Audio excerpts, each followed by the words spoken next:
ਸਾਰੇ ਸਰੋਤਿਆਂ ਨੂੰ ਯਾਦ ਕਰਾਉਂਦੇ ਜਾਈਏ, ਇਹ ਜਿਹੜਾ ਘੱਲੂਘਾਰਾ ਹਫ਼ਤਾ ਹੈਗਾ, ਜੂਨ 1984 ਦੇ ਵਿੱਚ ਉਸ ਟਾਈਮ ਦੀ ਜਿਹੜੀ ਸਰਕਾਰ ਸੀ, ਉਸਨੇ ਸਿੱਖਾਂ ਦੇ ਉੱਤੇ ਜਿਹੜੇ ਦਰਬਾਰ ਸਾਹਿਬ ਦੇ ਉੱਤੇ ਅਟੈਕ ਕੀਤਾ। ਹਜ਼ਾਰਾਂ ਦੀ ਗਿਣਤੀ ਦੇ ਵਿੱਚ ਸ਼ਹੀਦ ਹੋਏ। ਸੋ ਅੱਜ ਜੂਨ ਪਹਿਲੀ ਆ, ਜੂਨ ਪਹਿਲੀ ਨੂੰ ਦਰਬਾਰ ਸਾਹਿਬ ਦੇ ਆਲੇ ਦੁਆਲੇ ਘੇਰਾ ਪਾਉਣਾ ਜਿਹੜਾ ਫੌਜ ਨੇ ਸ਼ੁਰੂ ਕਰ ਦਿੱਤਾ ਸੀ। ਤੇ ਅੱਜ ਦੇ ਦਿਨ ਗੁਰੂ ਰਾਮਦਾਸ ਲੰਗਰ ਦੇ ਉੱਪਰ 8 ਸਿੰਘ ਜਿਹੜੇ ਆ ਉਹ ਸ਼ਹਾਦਤ ਪਾ ਗਏ ਸੀ। ਸੋ ਆਪਾਂ ਪੂਰਾ ਹਫ਼ਤਾ ਉਹ ਸ਼ਹੀਦਾਂ ਨੂੰ ਯਾਦ ਕਰਨਾ ਆ, ਤੇ ਜੋ ਸਾਡੇ ਤੇ ਜ਼ੁਲਮ ਹੋਇਆ ਆ, ਜਿਸ ਤਰ੍ਹਾਂ ਕਹਿੰਦੇ ਆ ਵੀ ਨਾ ਭੁੱਲਣਯੋਗ, ਨਾ ਸਹਿਣਯੋਗ ਤੇ ਨਾ ਬਖਸ਼ਣਯੋਗ, ਇਹ ਆਪਾਂ ਯਾਦ ਰੱਖਣਾ, ਆਪਣੇ ਬੱਚਿਆਂ ਨੂੰ ਵੀ ਯਾਦ ਕਰਾਉਣਾ।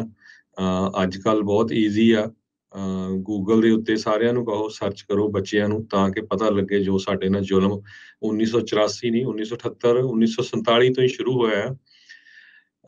ਵੱਖ-ਵੱਖ ਰੂਪਾਂ 'ਚ ਆ। 1984 ਵੇਲੇ ਦੇਖਿਆ, ਉਹ ਤੋਂ ਬਾਅਦ ਫਿਰ ਖਾੜਕੂ ਬਣਾ ਕੇ ਇੰਨੇ ਸਿੱਖਾਂ ਨੂੰ ਸ਼ਹੀਦ ਕਰ ਦਿੱਤਾ ਗਿਆ, ਫਿਰ ਡਰੱਗ ਦੇ ਨਾਲ, ਤੇ ਅੱਜ ਕੱਲ੍ਹ ਗੈਂਗਸਟਰ ਬਣਾ ਕੇ ਅਲਟੀਮੇਟਲੀ ਉਹ ਆਪਣੇ ਸਾਰੇ ਜਿਹੜੇ ਆ ਸਿੱਖ ਹੀ ਸ਼ਹੀਦ ਹੋ ਰਹੇ ਆ। ਸੋ ਆਪਾਂ ਇਸ ਜ਼ੁਲਮ ਦੇ ਅਗੇਂਸਟ ਖੜਨਾ ਆ ਤੇ ਪੂਰੀ ਦੁਨੀਆ ਨੂੰ ਜਿਹੜਾ ਰਿਮਾਈਂਡ ਕਰਾਉਣਾ ਹੈਗਾ।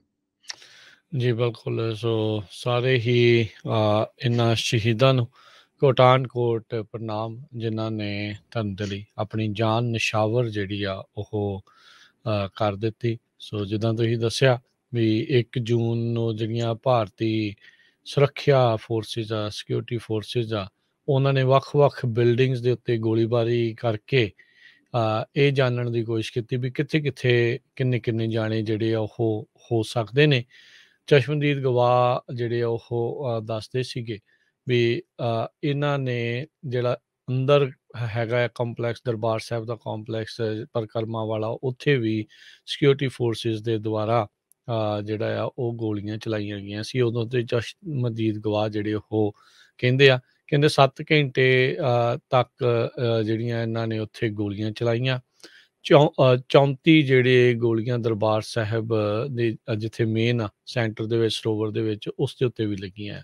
ਇਹ ਕਈ ਥਾਵਾਂ ਦੇ ਉੱਤੇ ਰਿਪੋਰਟਸ ਕੀਤੀ ਜਾ ਰਹੀ ਆ। ਸੋ ਜਿੱਦਾਂ ਤੁਸੀਂ ਕਿਹਾ ਵੀ 8 ਜਿਹੜੇ ਸ਼ਰਧਾਲੂ ਸੀਗੇ ਉੱਥੇ ਦਰਬਾਰ ਸਾਹਿਬ ਪਹੁੰਚੇ ਆ, ਉਹਨਾਂ ਦੀਆਂ ਜਾਨਾਂ ਜਿਹੜੀਆਂ ਆ ਇਹ ਭਾਰਤੀ ਸੁਰੱਖਿਆ ਦਲਾਂ ਦੀਆਂ ਫੋਰਸਿਸ ਦੀਆਂ ਗੋਲੀਆਂ ਨੇ ਜਿਹੜੀ ਉਹ ਲੈ ਲਈਆਂ ਸੀ, ਜਿਨ੍ਹਾਂ ਵਿੱਚ ਇੱਕ ਔਰਤ ਤੇ ਇੱਕ ਬੱਚਾ ਵੀ ਜਿਹੜਾ ਉਹ ਸ਼ਾਮਲ ਸੀ।